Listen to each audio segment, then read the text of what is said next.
मराठा आरक्षण से जुड़ी सगे संबंधियों की मांग को लेकर मराठा नेता मनोज जारंगी पाटिल 8 जून 2024 से जालना जिले के अंतरवाली सराटी में आमरण उपोषण पर बैठे हैं।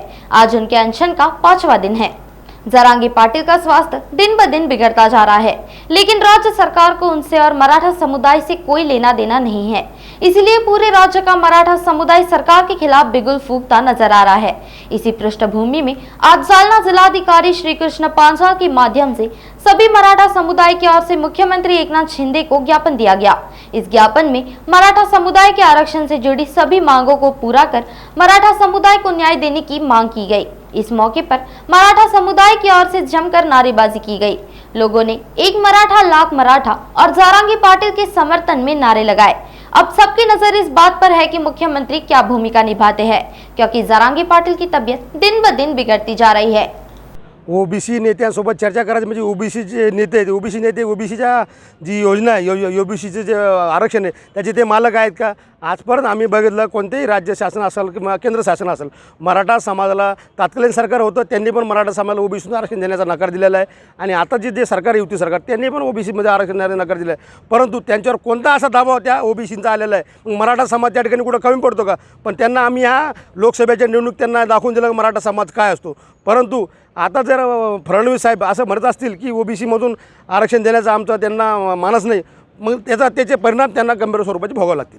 मान्य जारंगे दादांचं जे उपोषण चालू आहे आज 5वा दिवस आहे आणि त्यांची परिस्थिती अत्यंत खालावलेली आहे। परंतु या परिस्थितीत सुद्धा राज्य शासन प्रशासन त्याकडे लक्ष देत नाही। त्यांनी जे सगळ्या सोयऱ्याचा कायदा जो पारित करू म्हटले होते तो केला नाही। जर कधी 2 दिवसात समजा शासनाने याची काही दखल घेतली नाही आणि जर का आमच्या मराठा योद्ध्याला जर काही बरं वाईट झालं तर पूर्ण महाराष्ट्र पेटल्याशिवाय राहणार नाही आणि मग कायदा हातात घेतला तरी काय हरकत नाही। मग आमच्यावर पहिल्या केसेस जे झालेल्या ज्या मागं नाही घेतले सरकारनं घेऊ म्हटलं तरी अजूनही केसेस झाले चालेल, जेल भरायचं जरी आंदोलन जर का टाईम पडला ते सुद्धा करू आम्ही।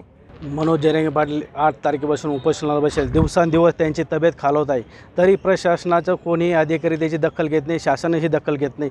त्यांना आधी सूचना काढली होती सगळे सोयरे कायदा पारित करू, ते आधी सूचनेचं त्यांनाही पालन आजपर्यंत केलं नाही। तरी मनोज जारंगी पाटील वारंवार निवेदन देऊन त्याला प्रत्यक्ष भेट घेऊन बी त्यांना आश्वासनं देत राहिले।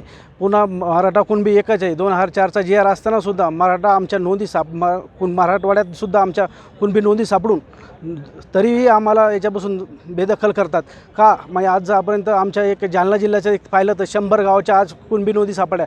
100 गावातले पहिले का मराठे कुणबी होते, तरी आज 40 वर्षापासून त्यांना प्रलंबित केलं। पण आज ते आमचे भाऊ कोणतरी नातलग आहेत ना, आजपर्यंत नव्हते, तरी आज त्या कायद्यात त्यांना पारित करावा। आज जालना जिल्ह्यात जर 100 गावात नोंदी सापडल्यानंतर 100 बाकी गावातले राहिलेले मराठे हे सुद्धा कुणबी आहेत, हे असं बोलून हे 2004चा जी आर लावून कुणबी मराठा एकच आज कायदा पारित करावा। आमच्या झालेल्या आंदोलनाच्या केसेस तात्काळ शासनाने मागे घ्याव्या। आम्ही 2 दिवसाचा अल्टिमेटम जिल्हाधिकारी कार्यालय कलेक्टर साहेबांमार्फत मुख्यमंत्र्यांना दिलेला आहे, तरी मुख्यमंत्र्यांनी याची दखल घेऊन तात्काळ हे उपोषण जारंगी पाटलाचं सोडावे, अन्यथा 2 दिवसात संपूर्ण महाराष्ट्र पेटल्याशिवाय मराठे थांबणार नाही याचीही नोंद घ्यावी। नागपुर समय, गली से दिल्ली तक।